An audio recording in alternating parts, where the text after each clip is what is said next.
Okay, so we've all been there, right? You get your blood test results back, you scan this page that's just full of numbers and letters you don't recognize, and your eyes immediately lock onto anything that's flagged as high or low. It can be confusing and honestly, a little scary. So today, we're going to pull back the curtain on one of the most common numbers that causes that little bit of panic, your lymphocyte count. This is a real quote. A patient actually said this to their doctor after seeing their lab results. And wow, doesn't that just capture that exact feeling of anxiety we're talking about?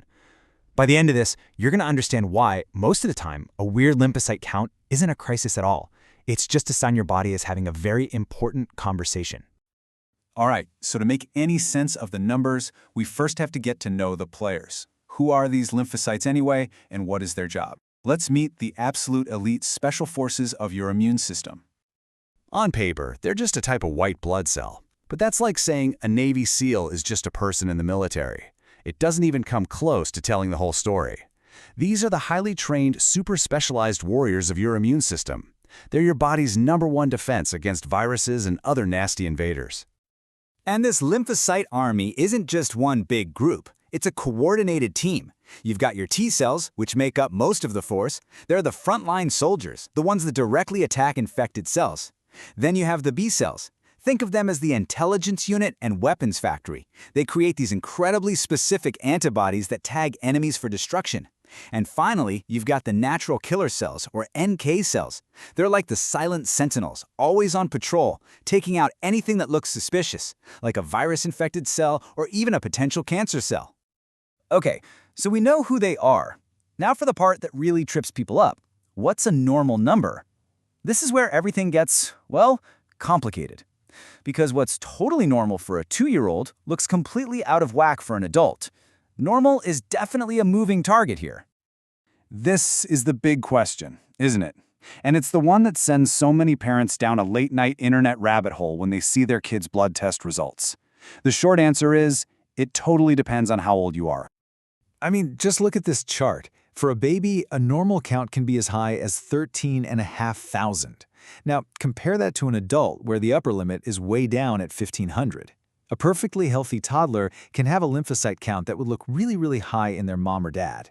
And that's because a child's immune system is constantly learning, building its memory, and fighting off all the new things it encounters in the world. It's supposed to be that active. So let's talk about what happens most often. You look at your results and you see that your lymphocytes are flagged as high. The fancy medical term is lymphocytosis. And even though it sounds kind of serious, it usually just means your immune system is working perfectly. And this is the key takeaway. When your body senses a threat, especially a virus, what does it do? It calls in the troops. It ramps up production of its elite virus-fighting soldiers, the lymphocytes. So a high count isn't a sign that something's wrong. It's a sign of a healthy, powerful, coordinated response. It's your body winning. Now, doctors are like detectives, and your blood count is a major clue. They never just look at one number, they look at the relationships. For example, this classic seesaw pattern, high lymphocytes and low neutrophils, that's a huge clue pointing toward a viral infection, but if it's the other way around, high neutrophils, low lymphocytes, that might point toward a bacterial infection. This helps them figure out the right course of action. And here's what that looks like in the real world. This blood work is from a patient with mono. Look at that. Lymphocytes are at 68%. You can literally see the immune system in overdrive, just pumping out these young, activated lymphocytes to go fight that virus. This isn't a picture of a disease, it's the picture of a defense. So, what are the usual suspects here?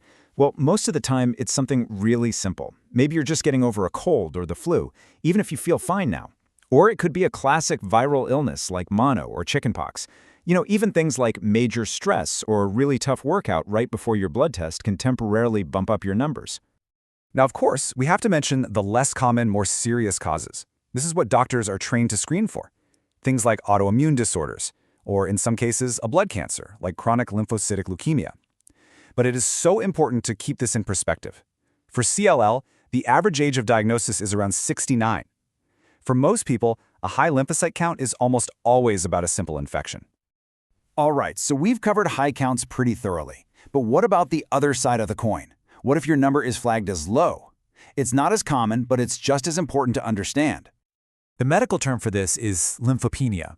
And it basically means your body has fewer of those lymphocyte soldiers circulating in your blood than it should. This can mean a few things. Maybe your immune system is suppressed, or your lymphocytes are being used up fighting a battle somewhere. And the list of potential causes for a low count is pretty broad. What's really interesting is that sometimes an acute infection, like the flu, can actually cause a temporary drop in your count because all those lymphocytes have rushed out of the bloodstream to the site of the infection to go fight. Other causes can include autoimmune conditions, certain medications like steroids, chronic illnesses, or even cancer and its treatments. Okay, we've talked about the cells themselves, the normal ranges, what it means when they're high, what it means when they're low, so let's bring it all home. What is the single most important thing you need to remember when you look at that piece of paper? This is it. That number is not a diagnosis, it's a data point. It's a single clue. A doctor takes that clue and puts it into the context of everything else, your age, your symptoms, if you just had a cold, what meds you're on. Without all that other information, the number by itself doesn't really mean much. I think this advice from a pediatrician just says it all, especially for any worried parents out there. Seeing an unusual number is a reason to have a conversation with your doctor. It is not a reason to panic. Your doctor will either be able to reassure you right away or suggest the next steps, which, a lot of the time, is just to repeat the test in a few weeks to see if things have gone back to normal. So just remember that. Your blood test is the start of the story, not the final chapter. The next time you see a number flagged as high or low, just take a deep breath, see it for what it is. Not a verdict, but just one more valuable clue that helps you and your doctor figure out your unique health puzzle together.